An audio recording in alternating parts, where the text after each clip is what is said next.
Assalamualaikum warahmatullahi wabarakatuh. Sebelumnya perkenalkan, nama saya Winarto Palakum dari kelas E dengan NIM 94142445. Di kesempatan kali ini saya akan membahas mengenai pasar derivatif dan resiko spekulasi valuta asing dengan studi kasus kerugian Bank Duta tahun 1990. Kasus Bank Duta merupakan salah satu kasus terbesar dalam sejarah perbankan Indonesia sebelum krisis 1997. Dari kasus ini, kita bisa melihat bagaimana penggunaan instrumen keuangan dan transaksi valuta asing yang tidak disertai manajemen risiko yang baik dapat menyebabkan kerugian yang sangat besar, bahkan mengancam keberlangsungan sebuah bank. Sebelum kita membahas tentang poin-poin inti dari presentasi kali ini, di presentasi kali ini ada beberapa agenda presentasi yang akan saya bahas. Yang pertama, latar belakang dari Bank Duta tersebut dari mulai profil sejarah dan posisi Bank Indonesia. Yang kedua, konteks ekonomi dan pasar derivatif, kondisi makroekonomi 1980-an, dan instrumen derivatif forex. Yang ketiga, akar masalah dan penyebab, kronologi kejadian 1990, dampak dan penanganan, dan terakhir pelajaran dan rekomendasi dari saya sendiri. Nah, kita masuk di latar belakang Bank Duta. Bank Duta berdiri pada tahun 1956 dan pada era 1980-an termasuk salah satu dari 10 bank terbesar di Indonesia. Bank ini juga sudah menjadi perusahaan terbuka dan sahamnya diperdagangkan di Bursa Efek Jakarta. Pada masa itu, Bank Duta dikenal sebagai bank yang cukup bergengsi dan memiliki hubungan yang kuat dengan lingkungan pemerintah Orde Baru. Karena posisinya yang besar dan berpengaruh, banyak pihak yang percaya bahwa Bank Duta merupakan bank yang aman dan memiliki masa depan yang cerah. Namun, justru karena posisi tersebut, tekanan untuk terus menghasilkan keuntungan yang tinggi menjadi semakin besar. Di slide yang kedua yaitu tentang konteks ekonomi dan pasar derivatif. Pada akhir tahun 1980-an, Indonesia mengalami pertumbuhan ekonomi yang cukup tinggi. Pemerintah mengeluarkan kebijakan deregulasi perbankan yang dikenal sebagai Pakto 88. Kebijakan ini membuat banyak bank baru bermunculan sehingga persaingan antar bank menjadi semakin ketat. Selain itu, transaksi valuta asing mulai lebih terbuka dan bank-bank swasta mulai aktif melakukan perdagangan forex. Dalam kondisi seperti ini, banyak bank mencoba mencari sumber keuntungan baru, salah satunya melalui pasar derivatif dan transaksi valuta asing. Secara sederhana, pasar derivatif adalah pasar yang memperdagangkan kontrak yang nilainya berasal dari aset lain, misalnya mata uang asing. Beberapa instrumen yang dikenal dalam pasar derivatif yaitu forward contract, futures contract, option, dan swap.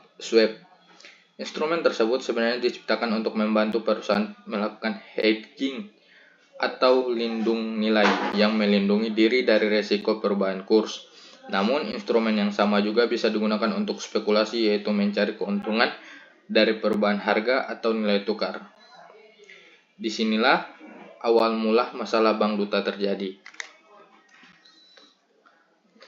Di slide yang ketiga ini kita akan membahas akar masalah dan penyebab mengapa Bank Duta masuk ke spekulasi forex yang berisiko tinggi. Ada beberapa faktor utama yang menyebabkan Bank Duta akhirnya mengalami kerugian besar. Pertama, persaingan yang semakin ketat setelah Pakto 88 membuat bank ingin memperoleh keuntungan yang lebih tinggi. Kedua, tata kelola perusahaan atau good corporate governance masih lemah. Pengawasan terhadap aktivitas treasury tidak berjalan secara efektif. Ketiga, tidak ada sistem pembatasan posisi transaksi valuta asing yang jelas. Akibat trader dapat mengambil posisi yang sangat besar tanpa pengawasan yang memadai. Keempat, adanya moral hazard karena manajemen merasa memiliki dukungan politik yang kuat sehingga merasa akan tetap diselamatkan jika terjadi masalah. Dan kelima, keuntungan awal dari transaksi valuta asing membuat manajemen menjadi terlalu percaya diri dan mulai mengabaikan risiko yang sebenarnya sangat besar. Dan yang terakhir, pengawasan regulator pada saat itu masih relatif lemah sehingga aktivitas berisiko tinggi tidak segera terdeteksi. Di slide yang keempat ini yaitu tentang kronologi kejadian 1988 sampai 1990.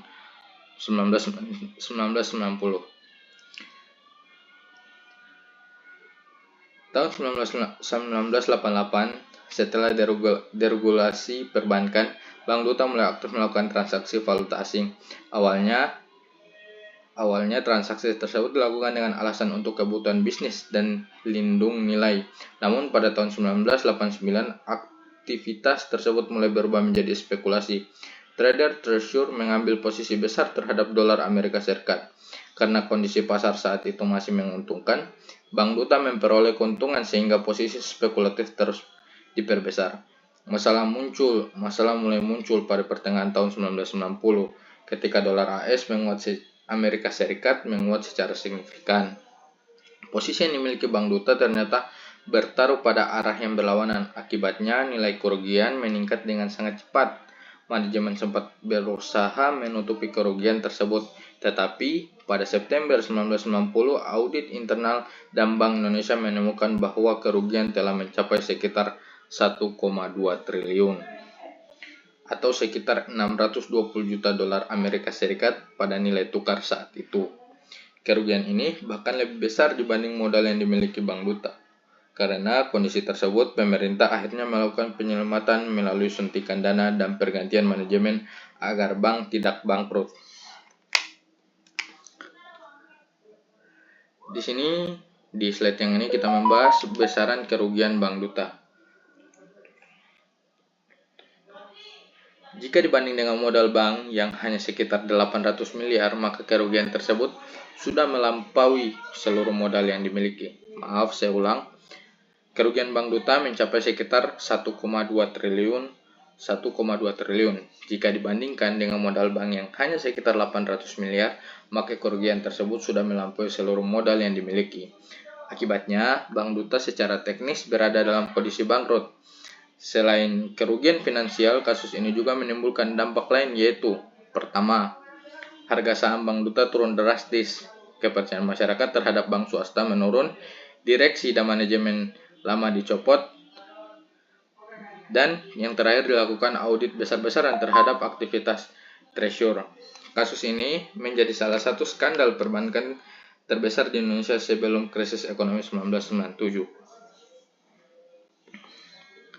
Dampak dan penanganan krisis.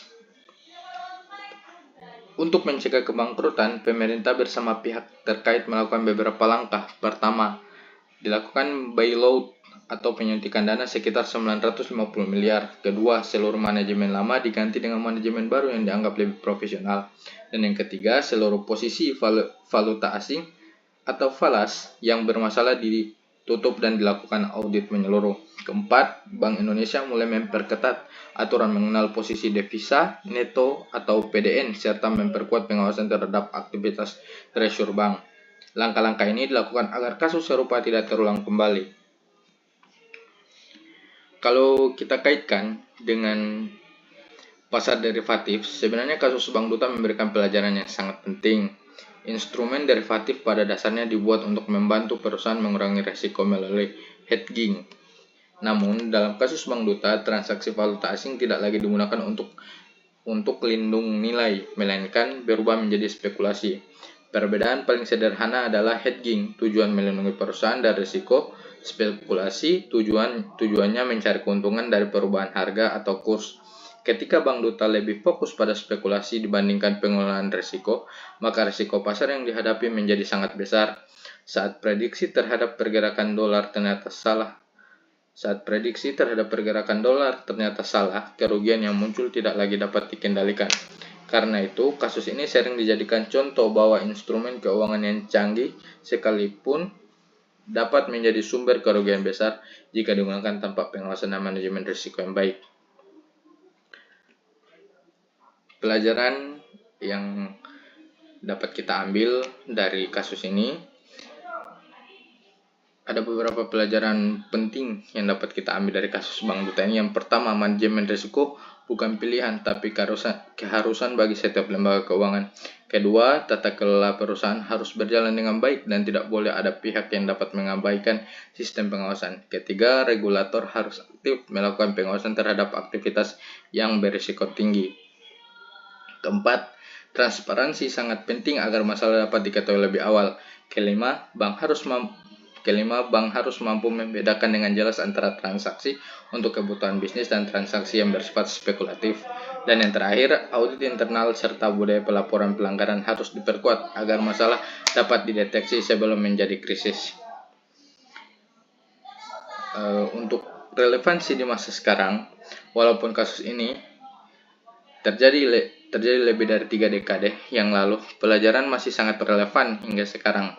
Saat ini regulasi perbankan sudah jauh lebih ketat dibanding tahun 1990. Bank Indonesia dan OJK, Otoritas Jasa Keuangan, memiliki aturan mengenai posisi devisa neto, manajemen risiko, transparansi laporan keuangan, serta tata kelola perusahaan. Namun demikian, perkembangan produk keuangan modern seperti derivatif yang semakin kompleks, kripto derivatives, dan berbagai instrumen baru tetap menimbulkan risiko. Karena itu, prinsip manajemen risiko tetap menjadi hal yang paling penting.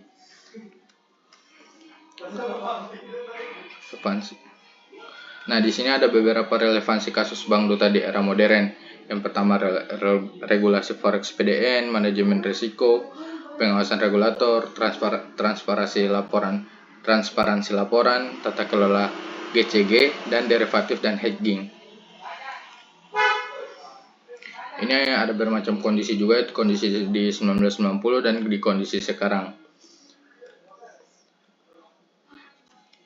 Sebagai penutup atau kesimpulannya, dapat kita simpulkan bahwa kasus Bank Duta 1990 menunjukkan bahwa keuntungan besar yang diperoleh dari spekulasi seringkali diikuti oleh risiko yang sangat besar pula. Pasar derivatif